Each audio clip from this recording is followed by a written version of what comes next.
The Collector by Daniel. So one of my spy novels.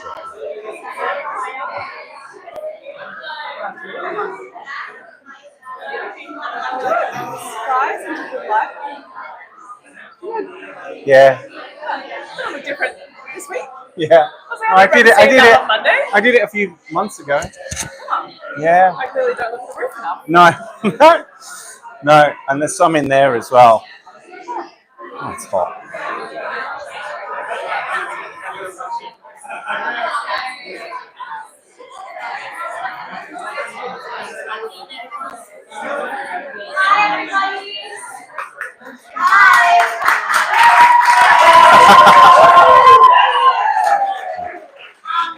I'll let you go in first, obviously.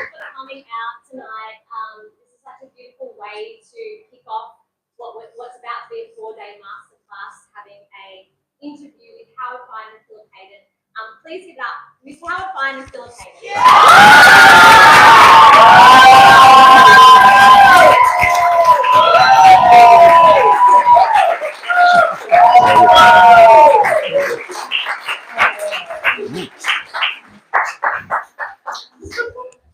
Okay. Thanks, Gemma. All right, thanks for being here, everyone. This is very exciting. Since COVID, this is the eve of the now annual again. Second time it's now annual, but masterclass here in Melbourne. Welcome back. Thank you.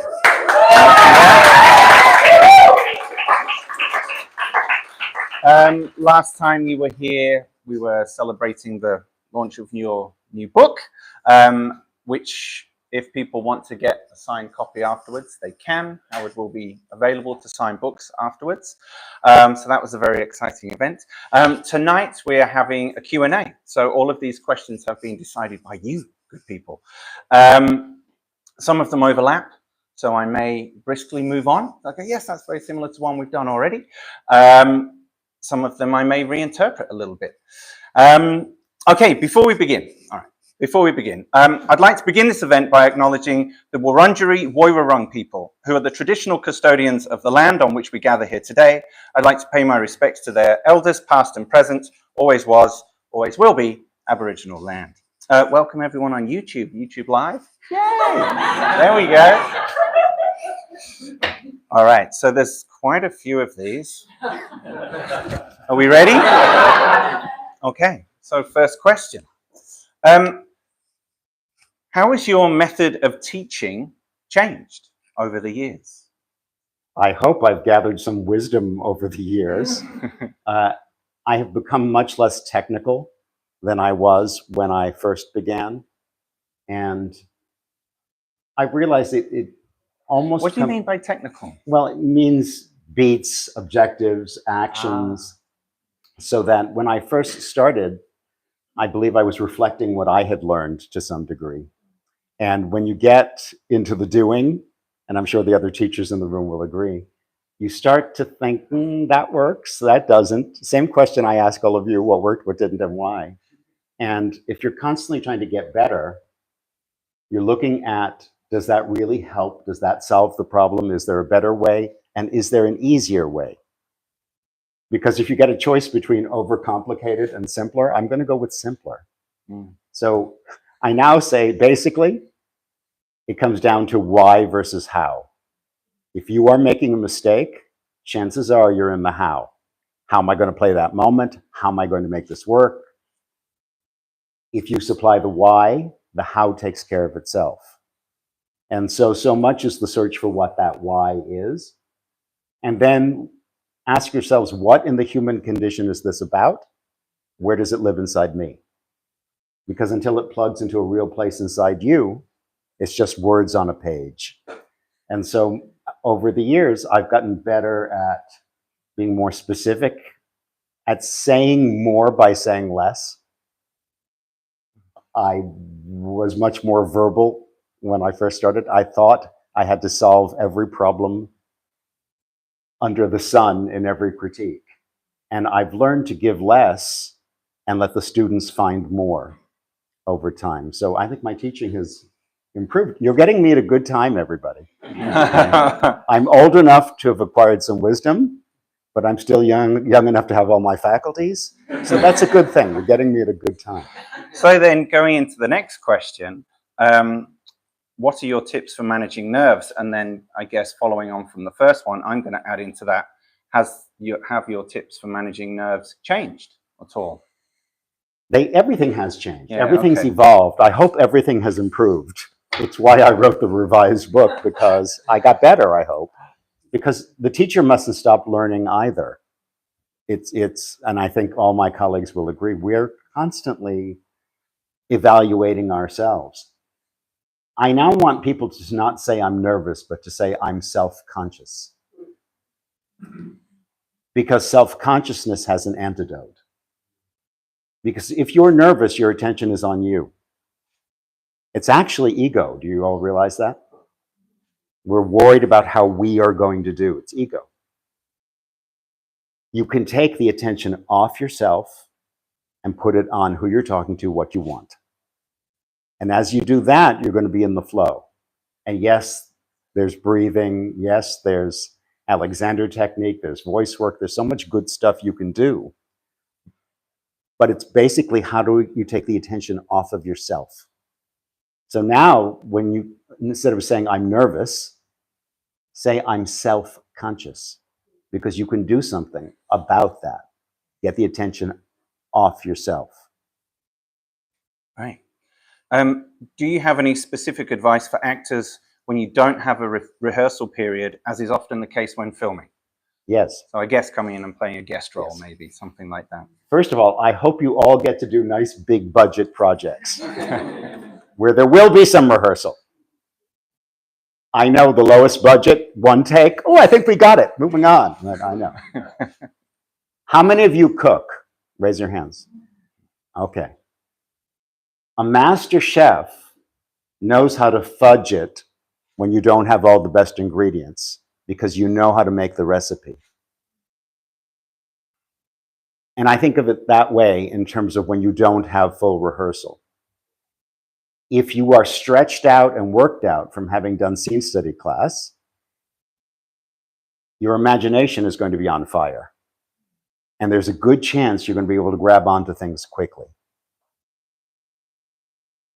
When you have to work quickly, it's going to help you if you know how to work correctly. There are tons of people who only study the shortcuts. And a short order cook will only ever be a short order cook. They'll never be a master chef.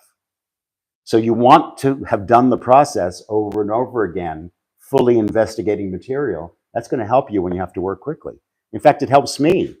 Students hand me sets of sides for auditions. I've never seen the script. And sometimes I scare them because I can tell them the rest of the plot. And they think I'm psychic. There are only so many plots. The writer did not waste the ink on that character. That character is going to be pivotal. And so it's really practicing. And here's a great exercise everybody can do. I challenge you all to do it. Write a 2 to 3 page scene. You do not have to turn it in. Doesn't have to be shot. No one needs to ever see it. But do it. You will agonize over the character names, location, relationship, circumstance, only for an actor to come along and say, oh, none of that matters.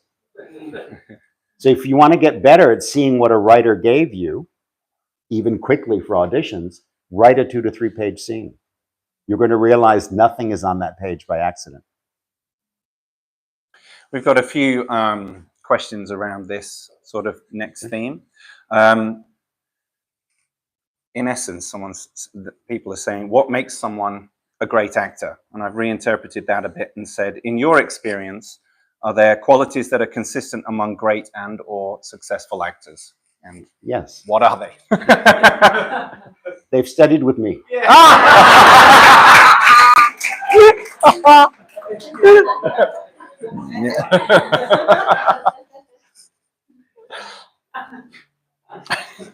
I do get asked, what do talented people have in common? And my answer to that is insecurity. Yeah. Okay. That is the truth. Okay. You know, on the singing shows when they have the auditions and they show those rounds, and someone's being interviewed and they say, I'm the next Whitney, I'm the next Mariah, and you already know they can't sing a note? Reality television does not invent these people, they exist, but they air them because they're good TV. Someone else comes along and says, well, you know, I'll do my best. And good Lord, the voice that comes out. I was traveling, so I didn't get the name of the psychologist who said this. But she was being interviewed and she said, what are the raw ingredients children need to succeed in life? She said, insecurity, which makes them work harder, balanced by a feeling of being special, which makes them feel they can do it. And that's what artists need. Without insecurity, you don't work. You need insecurity because it lights a fire, balanced by a feeling of being special, which lets you feel you can do it. So, for example, one of my favorite longtime students is Carla Gugino. Some of you may know her from Fall of the House of Usher. She's now about to play Vivian Leigh. Vivian Leigh, who won 2 Oscars for Gone with the Wind and Streetcar Named Desire. As Vivian Leigh, Carla has to play Vivian Leigh doing Chekhov's Ivanov, Shakespeare's Lady Macbeth, playing Vivian Leigh doing those roles. So in my first session with Carla, I said, what have you done? And she said, I know, I know. And then we set about doing the work. But she begins humble to the task. And if you begin humble to the task, you're going to do well. So you need that insecurity. Everybody's got it, but you need everybody who has talent, right? The only people who have no self-doubt have no talent. They are positive they are good, okay? And it is an actual condition called Dunning-Kruger. Look it up. 2 Cornell psychologists, Dunning and Kruger, they gave a battery of tests. The people who done poorly on the test thought they had done really well. The people who done really well thought they hadn't done so well. Dunning-Kruger. And so that's one. Work ethic, intelligence, avid readers. You've got to be curious and you've got to love literature. Sometimes people go into acting because they weren't good at anything else in school and thought, oh, I'll do that. And then every skill that they didn't develop, concentration, reading comprehension, focus, all of the skills they didn't develop, they now need. Because if you can't read a script and understand what the writer has given you, where are you going to go? So definitely, what do talented people have in common? They're driven and hungry. And I have to tell you, humble.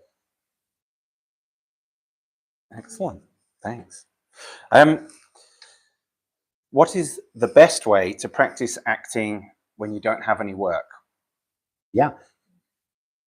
The great Uta Hagen invented that, the object exercises. You realize acting training is not that old. Okay? Stanislavski, Adler, Meisner, Strasberg, and Hagen. Until Hagen developed the object exercises, there were no tools for actors to stay in shape in between acting gigs. That's why she created it for herself as an actor, as a way to stay in shape. So the endowment exercise, that's so good to work on, recreating sensory conditions, because you're not really going to burn yourself. You're not really going to swallow poison. There's so many great things to work on in the object exercises.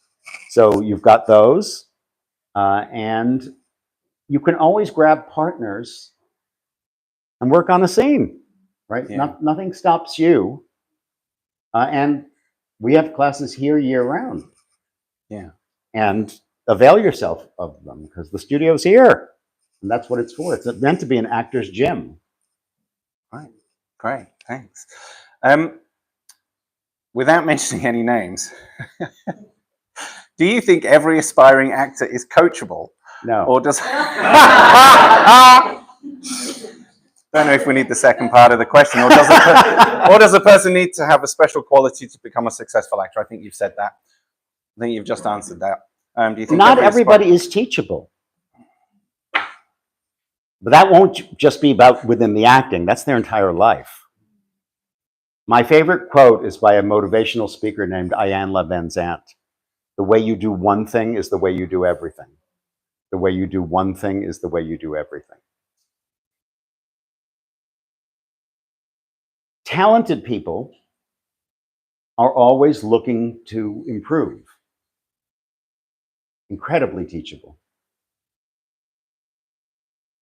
But then you get people who are positive they're already good, and you go to give them a note, and they're shocked that they're getting a note and furious because they didn't really come to class to learn. They came to class to be praised and to have somebody be impressed with them. That person cannot be taught. Thank you. Might need to reinterpret this a little bit. Should every actor be prepared to work on stage and screen, and is there a benefit to experiencing/doing both? Yes. Okay. Who do we see at Oscar time? Those folks from the theater. Over and over again. Because editing can't hide a performance on stage. You have to be able to sustain from scene to scene to scene. Why do some of our best actors go back to the stage? I love telling the story of Austin Butler and Denzel Washington. Austin wanted to do a play. He pushed his agents to be on the lookout. The big agents aren't necessarily always that excited because they don't make the biggest money from stage. But he pushed for it. Up came an audition for Iceman Cometh, Eugene O'Neill's Iceman Cometh. They were doing the short version.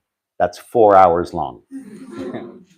And by Eugene O'Neill's estate, you must be word for word.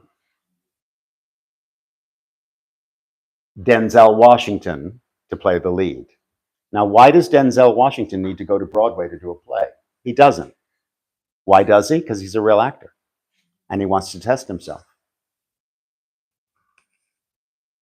So we worked on it, audition.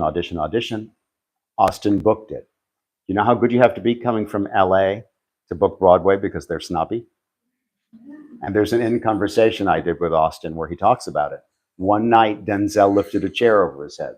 Next night, he didn't. One night, Denzel cried in a particular part. Next night, he didn't. Before Austin left LA, he had all 4 hours perfectly memorized. You know who else had the entire thing memorized as of day one? Denzel Washington, which is why he's Denzel Washington. Because Austin did the play and got great reviews, he came to the intention of Quentin Tarantino, Once Upon a Time in Hollywood. Book that. Then came the audition for Elvis. The audition material for Elvis was Tennessee Williams' Orpheus Descending. Why did Baz Luhrmann give that? Non-actors need not apply. They do not have the chops to do it. By that point, Austin had had, however many years of scene study with me, doing play after play after play, which is similar, because when you work on a scene, you're working on the entire thing, really. In between every acting gig, Austin was back in class. And so he nailed that. And then, as with Carla doing Vivian Lee, she has to find where Vivian Lee lives inside her. He had to find where Elvis lives inside him. And also I have Jalen Best, who's about to have a breakout because he's been cast as the young Muhammad Ali, as Cassius Clay. Not to do an imitation. Jalen has to follow the same process of finding where that lives inside him. There's an accent, there's physicality, but in the end, it has to be where that intersects with Jalen. So my point is, Orpheus Descending, the audition material for Elvis. You never know when your chance comes. Will you be ready for it? That chance comes, you're prepared, because you don't prepare for the Olympics 2 weeks before the Olympics. It's a process, and hopefully you all get that great opportunity, but you got to be ready for it. But yes, is there benefit to doing stage? Yes. The answer is yes. Okay, so for someone completely new to the industry, what are the steps to get into acting and start booking work? Yeah, that's the cart before the horse. Yeah. But it's an important question because that's out there. Yeah. Imagine showing up at the hospital and saying, hire me as a neurosurgeon. Well, what qualifications do you have? I want to be one.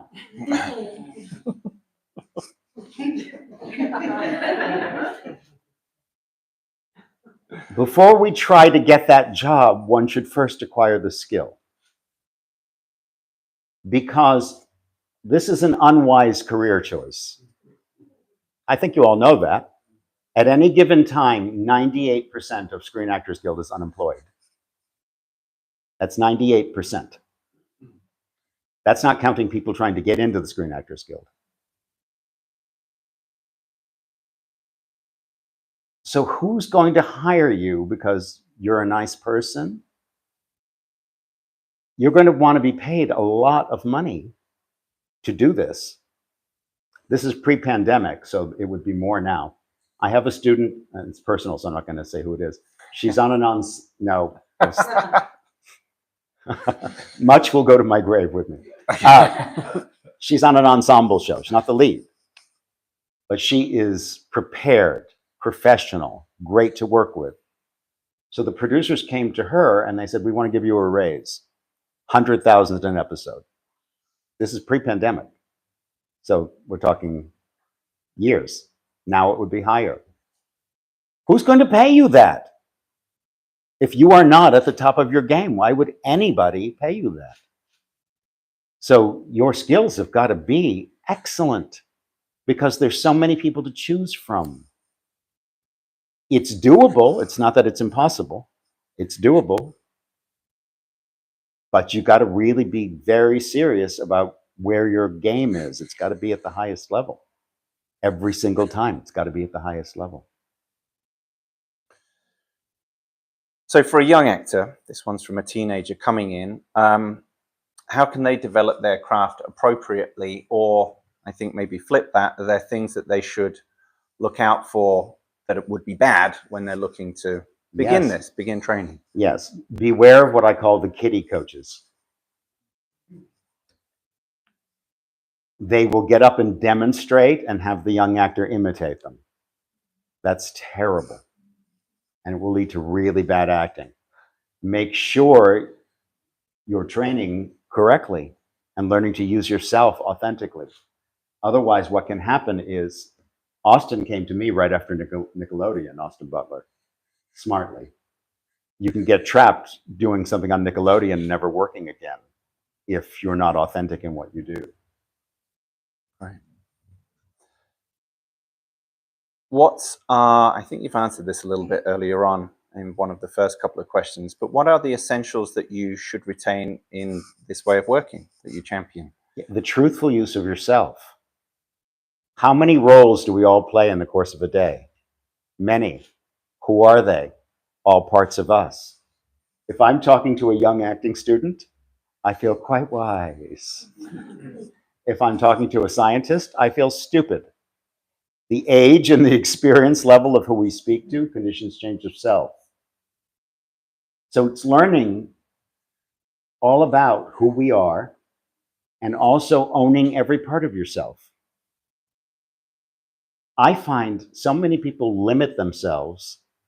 Oh, I'm this type of person. I'm that type of person. I'm naturally this. I'm naturally that. You are everything. Think piano, keyboard.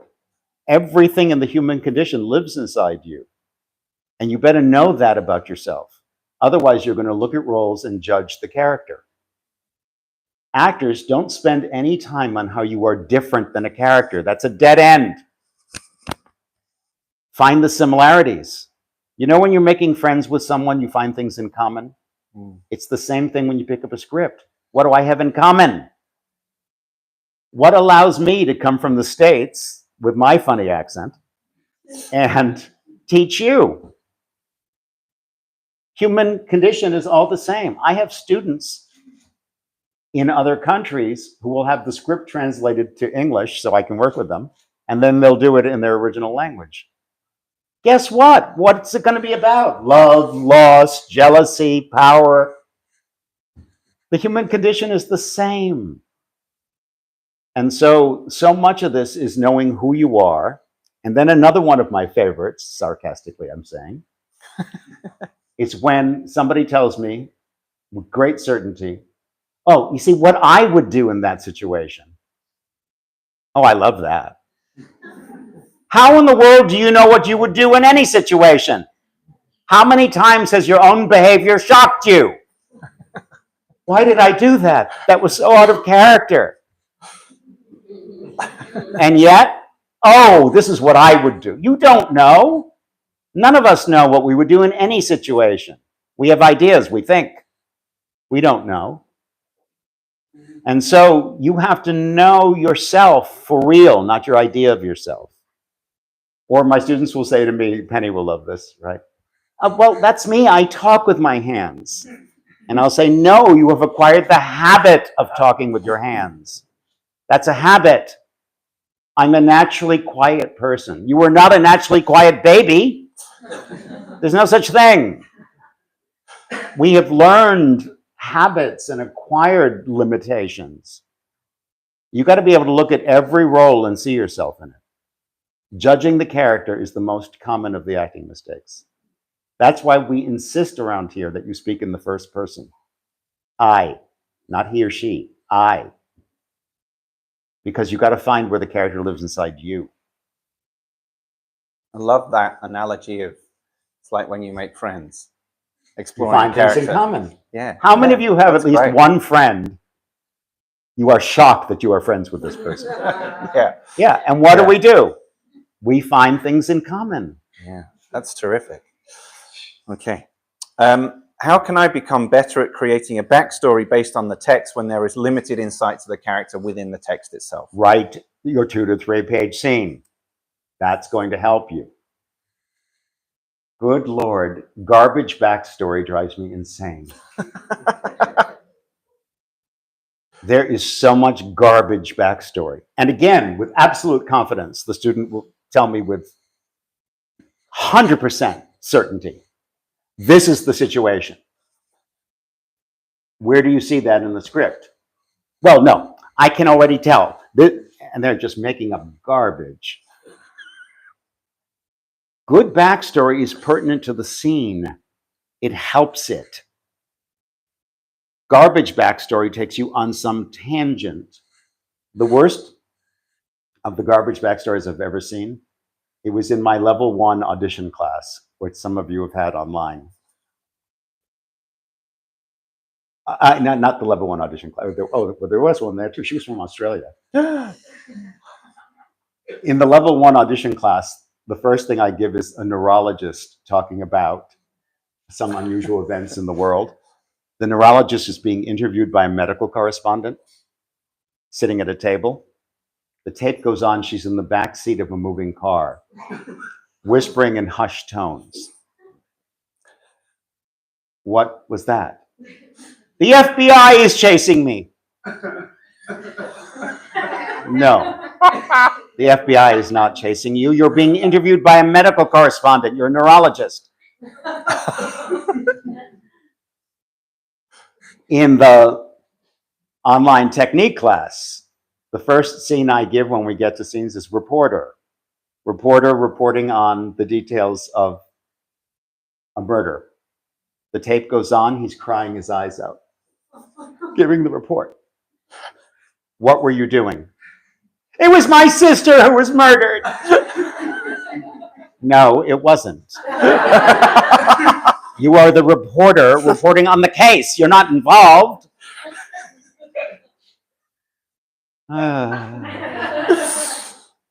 You cannot imagine.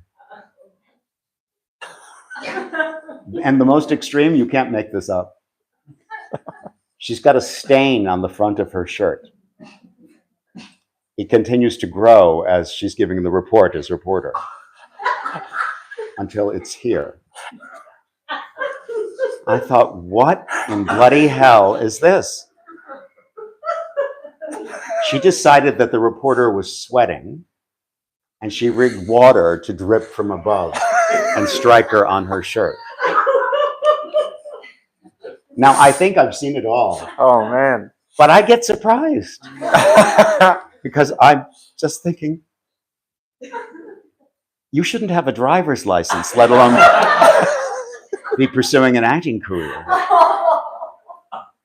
Now, in the defense of actors, on your side, you get told all the time, you need to make strong choices. You need to stand out, right? The greatest hits of general acting notes: levels, colors, transitions, arc, build, pace. You realize that's all how. And so the poor actor thinks, I got to do something different to stand out. You want to stand out? Be good. It'll stand right out. Be good, be real.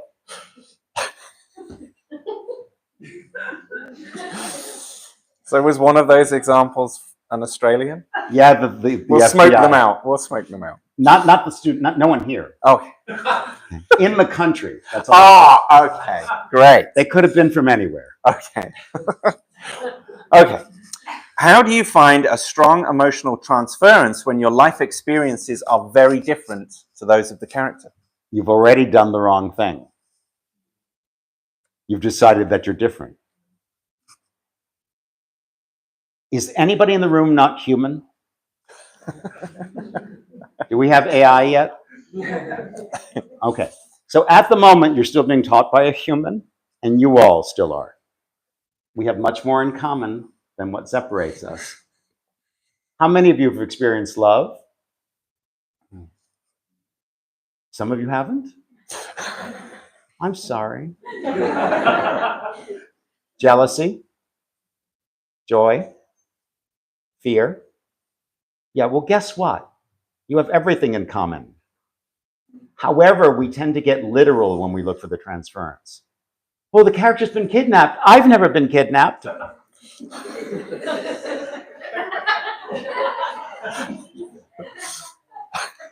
you understand? If you are a human being, you have experienced everything. Now, here's the good news about acting, besides the bad news. You don't get too old to do it, because you have the potential to get better and better with time. Because life experience will deepen you. It just will. So will you gather more sources as you go? Sure. You definitely will. But you've experienced everything on some level. And as Richard Boleslavsky says, Richard Boleslavsky was the teacher in the Moscow Art Theater, as Stanislavski was the director. Richard Boleslavsky was asked about murder. I've never murdered anybody, the student said. And he said, okay, you've never murdered anybody. Have you ever camped? Ever sat at the edge of a lake at sundown? Ever stalked a mosquito with only the desire to end it? Even if it lands on your own face? He said, the rest is the work of magnification, imagination, and belief. And so we tend to look for the literal parallel. I teach a course called Emotional Range. And in the Emotional Range class, you write the most tragic thing that's ever happened to you. Gemma knows, she's taking the class. And everybody hears the real person tell the story. For class 2, I have them switch. And I do the switch as logically as I can. I find the other person whose story has some similarity. And in the second class, you have to take someone else's story and make it your own. The third class, you share the funniest or most humiliating thing that's ever happened to you. And then the fourth class is that switch, but I make that switch as ridiculous and illogical as possible. So I'll give you an example. One gal told the story of she was driving for 2 hours to visit her family, bless you, and she knew it was going to be a possibility that she'd get her period. So she had her supplies, but she's driving and suddenly she felt it come on. So she pulls over to a deserted side of the road, gets out of the car, pulls down her pants, starts to clean herself up, and all of a sudden there's a light on her. And she turns around slowly, and it's a cop. And she had to explain, and then luckily he was very sympathetic very quickly, but it was so humiliating. I gave that to a young man. And they're not allowed to change a word. So I'm driving, and suddenly I feel this wet thing between my, and he tells the whole story. And what did he do? What does he have in common? No, he's never had a period, but has he ever had something really inconvenient happen at the wrong moment? Embarrassing? And have somebody else notice you in that moment? And the answer is, of course. And so do you realize they realized in that class, there's nothing in the human condition you can't relate to. Don't be literal and looking for the exact thing. You've experienced something emotionally that's similar. And we're all the same. All of us. Can I do a quick time check? 7:40. Okay. Gonna perhaps edit some more of these questions. Okay. Are there any performances or films that you've changed your mind on? I.e., you loved a performance and now you don't, or the other way around. You didn't like something that you've then gone back to and gone, actually, I do like that. The Harry Potter films have grown on me. Fair. Having read the books, I hated them. But recently I rewatched and I thought, I was being unfair. Just out of curiosity, I'm a Ravenclaw. How many Ravenclaws? Hufflepuffs? Gryffindors? Slytherins. Oh dear. They are among us. Okay. So we may have to be 15 seconds on these answers. Which parts of the 8 steps would you prioritize if you have very minimal time to prepare? You have to use them all, but Yeah. touch them lightly. If you have time to do more work, then you do more work. Great. In your experience, what would you say the biggest differences between the American and Australian industry in your experience? There's more work in America. Other than that, I don't think any. And there's not enough work there either, but there's less work here. Do you have any tips on ways we can approach, I'm going to change the wording a bit, sort of self-care after working with, doing a character that's in a very heavy situation? Yes. Yeah. Okay. I'm going to say this will be subliminal. You won't even know I'm saying it. Therapy!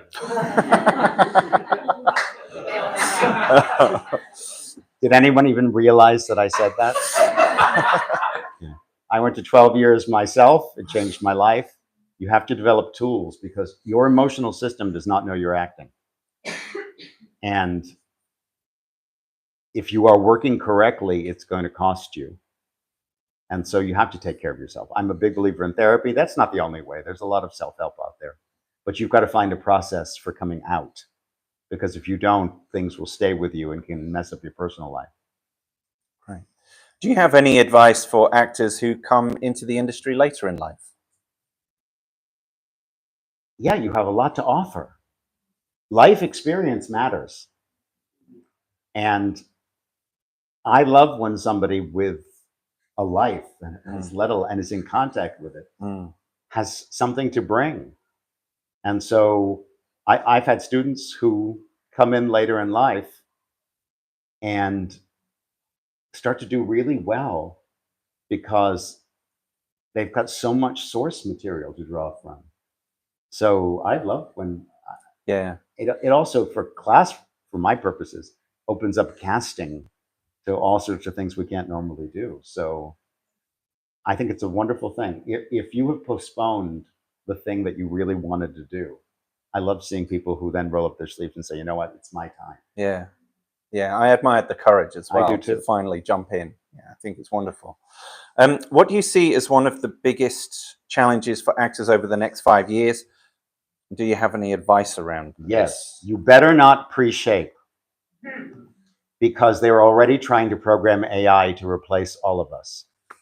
So when an actor pre-programs what they're going to do, AI can do that. You better learn to work moment to moment and be alive, be animal in what you do, because that's what compels attention. What compels attention, and Penny's going to be playing an animal,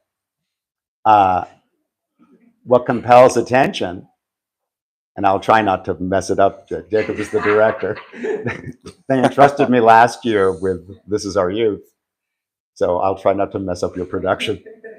But what's compelling in all of us is what's animal in us. That's why we want to watch an animal or a baby in a scene, because it's present. It's really alive. It's in the moment. And so when actors are pre-programmed and they use technique as a defense against spontaneity rather than a gateway to it, AI can do that. And if they can, they will replace all of us. They cannot yet do it. So actors have got to work correctly so that a computer-generated version can never compete with a human. We better do our best work. Yeah. I remember when reality TV was really in its prime, actors were feeling threatened by that because people were wondering how they can put them in jobs. But I think the AI threat is much bigger, because the reality TV stars were never going to be able to play the roles that Austin Butler or Denzel Washington are playing. But yeah, it's terrifying. Okay, what is one of your favorite plays? I'm going to expand this to playwrights. What is one of your favorite plays or playwrights, and why? I would say Death of a Salesman is probably my favorite play, Arthur Miller, because that sparked the discussions about what is true tragedy. Before that, true tragedy, you had to be of high status to fall. And Arthur Miller wrote the play about the common man, Death of a Salesman. It was revolutionary. And in every English class around the globe, is it true tragedy? Because he's not a king.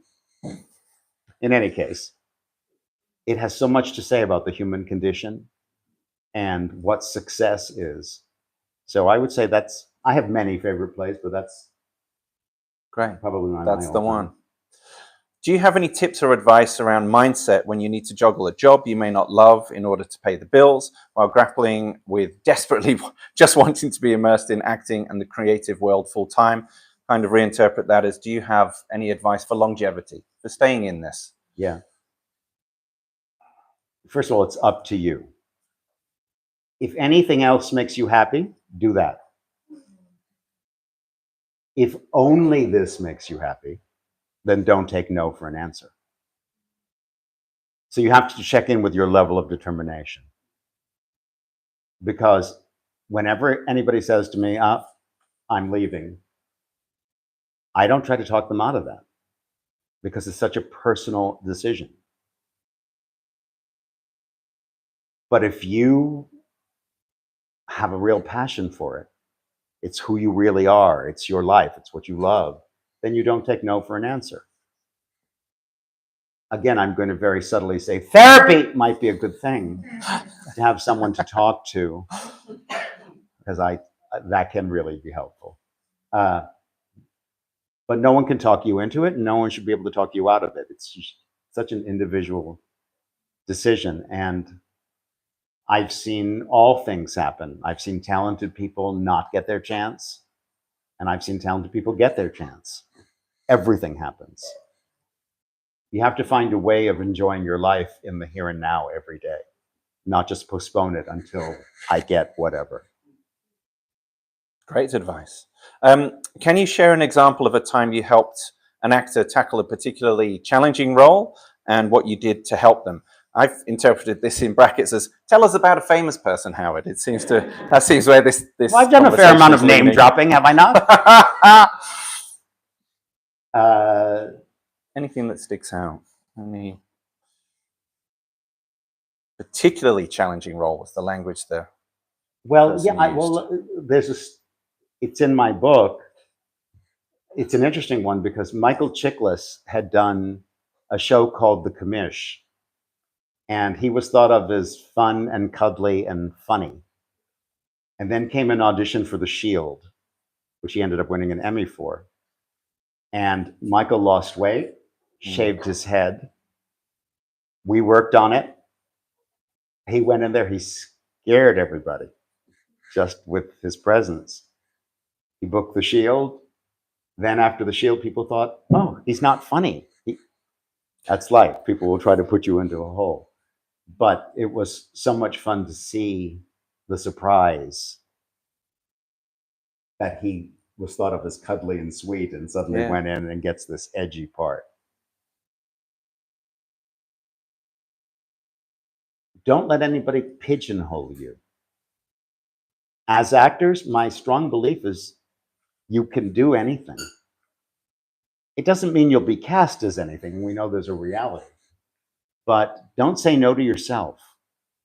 I had a student years ago, he's now successful in the business world.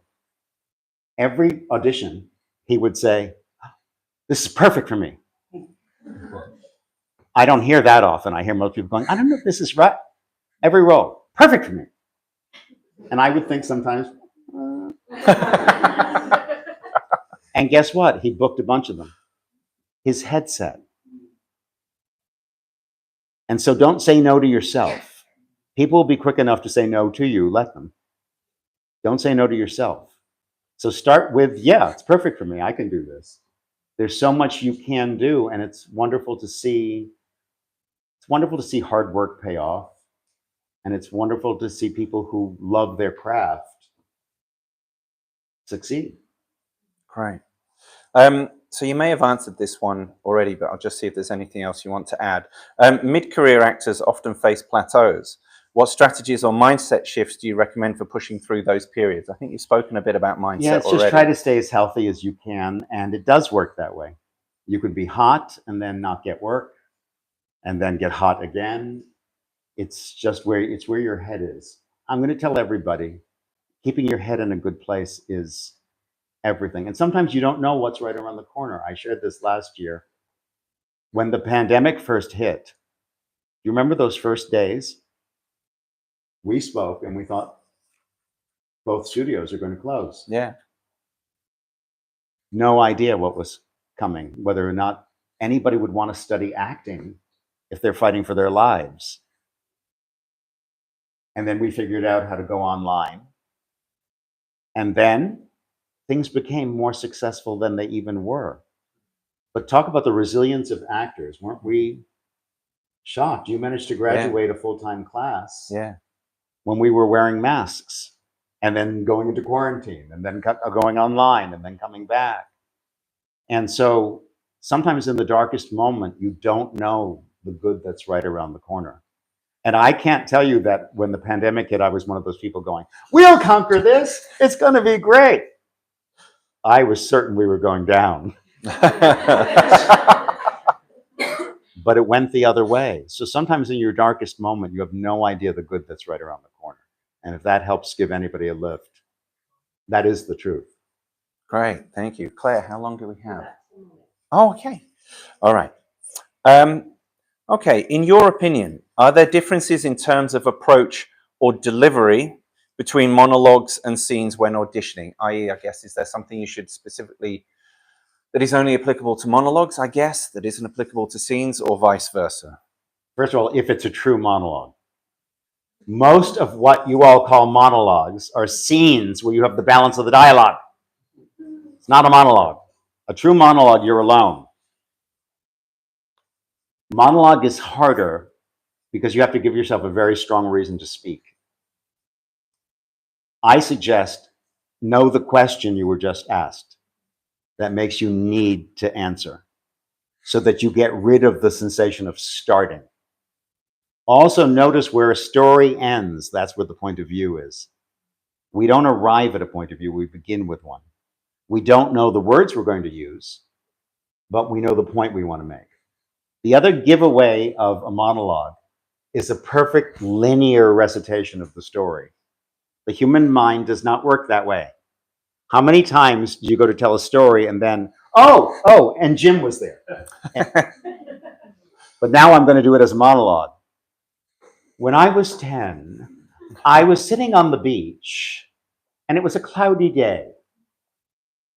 Who speaks that way? So we know the point we want to make. We don't know all the words we're going to use, and it's not perfectly linear. You've got to let thought be messy. So that's one of the giveaways of doing a monologue. Scene, if you're doing a scene for a self-tape, make sure you've got a good reader. A bad reader is a reason to flip a tape. We love mom, we love dad, we love the family dog, but make sure that you've got somebody who can play the scene. The gender of the reader doesn't matter, but the age does. I've had people do romantic scenes with their children. It's disgusting. I don't want to hear a little voice when you say, hey, baby. Yeah. It's all happened. There's a little follow-up in here. It says, how do we best prepare to be able to do different versions of the same monologue? I guess if someone in the audition is giving you some feedback. Well, be instructions. Open to what you get. But the other thing, this kills me, when they want 2 different takes and they say make some different choices. First of all, we're lucky if they watch 1 take. That's ridiculous. If you know how to work newly alive every time, you don't have to consciously do a different take. It'll come out differently because that's how you work. What actors do is they end up indicating, I'll be angry here. How? I'll be sad there. 2 different choices. If you're present, it's going to come out a little differently each time. Okay, over the years, what have been some of the most memorable moments or breakthroughs with your students, and how have these shaped you as a teacher? Every time someone goes from the beginning and achieves not just commercial success, but artistic success. Yeah. But Jared Leto came to me before he had done My So-Called Life. He hadn't done anything. Very determined, but very shy and scared. The first time Hagen came to teach at my studio in LA, I think it was 1996. Jared already studied with me for years, and I think he'd already done My So-Called Life. He was too scared to put up a scene for her. He came to every one of her classes, but he was so intimidated. If you watch the Uta Hagen acting class, you will see him in the audience. And then he goes on to win an Oscar. To be part of that journey is really, really special. So to watch somebody take their first steps and then go all the way, that's pretty great. And with so many of them, they continue to coach, they continue to work with me. So there's a bond. I'm one of the first calls when somebody has a big moment of success. The spouse, girlfriend, boyfriend, family, but I'm probably in the top 5 calls because it's a very special relationship over the years. And the most fulfilling part of my job is watching change happen. Mm. If I didn't believe change was possible, I wouldn't be teaching. For those of you who are going to be at masterclass, watch what happens in 4 days. And that's the best part of the whole thing. It really is. The best part of the whole thing is watching change. When I first came to Australia, and I've shared this story, but some of you don't know it. The first class was in Sydney. Yeah. And it was the 2 boys who did This Is Our Youth. Very unlike your version of it. And I just gotten off the plane. Back then I could get off the plane and teach right away, not now. And they didn't know where they were, why they were there, what any of it was about. And I thought, good God, what have I done? But after a few days, things started to change. And then once the studio was established and the training is here and everything is here, I can't tell whether I'm teaching in LA or Australia now. I can't tell at all. And Sam has come to do the 4-day masterclass. He goes back and forth here and there, and it's no different. It's exactly the same. Aaron Kebby came in to do it this time. And I'm going to try to get some of the Americans to come. Yay. Here as well. But the wonderful thing is watching the change occur, and the level of acting here at this studio is so strong. I so look forward to how many of you will be at Masterclass? Oh, wonderful. It's going to be quite a ride. In your view, how has the art of acting evolved over the decades, and what challenges or opportunities do modern actors face that previous generations did not? Well, we have the danger of AI hanging over us. I would say the audiences have gotten more sophisticated. You can't fool people. My sister-in-law, who doesn't know anything technically about acting at all, saw a production of West Side Story. And again, she's a civilian, right? She goes to the theater, she watches movies, but she's a civilian. And I said, what did you think of it? She said, well, the singing was very good, but I didn't think the actors were really invested. That's general audience. So I think audiences have become very sophisticated, and we've got to be really honest, really good. There are challenges because there's so many venues now. There's so many opportunities to work. That's a good thing. But you've got online stuff. The good news is you've got also ways of creating your own material. All right. One more. We've got 3. Okay, I'll jump straight. All right, we'll try and squeeze this in. Okay, 3 left. When a director / casting director, especially, and I'm, yes, he's cringing. He knows who wrote this. When a director / casting director, in brackets, especially for a soap or network television, gives the direction, throw it away more, how can I translate that into something actable? Don't do it. I just said that. And do you want to hear me talk without caring about what I'm saying? I'm just going to throw all this away right now. And that'll be really great. So this is how I feel about mumble acting. I hate mumble acting anyway. That goes right with the throw it away, where people are trying to be natural. How many of you have had to turn on subtitles even when it's in English? Isn't that pathetic? We're allowing entire generations of actors to mumble. And so, no, you don't throw it away. You might want to be indirect about what you're saying. There are a lot of different ways you might tackle something from the why. But throw it away tends to mean don't make it matter. Would you want to watch an athlete, a tennis player, not run after the balls? Oh, throw that shot away. We watch because we're compelled to watch because they're invested in what they do. So that's a bad no. All right, we'll make this the last one. Okay. Is there one piece of advice or wisdom you hope every actor takes away from your teaching, regardless of the stage that they're at within their career? Yes, that you must find where it plugs inside you. Until you find where it plugs into you, it's just words on the page. If you use yourself authentically, you bring the one thing no one else has. Anybody can have your ideas. No one can have you. So if you bring yourself authentically to the material, you won't have to be different. You are different. You are already unique. You do not have to try to be unique. You were born unique.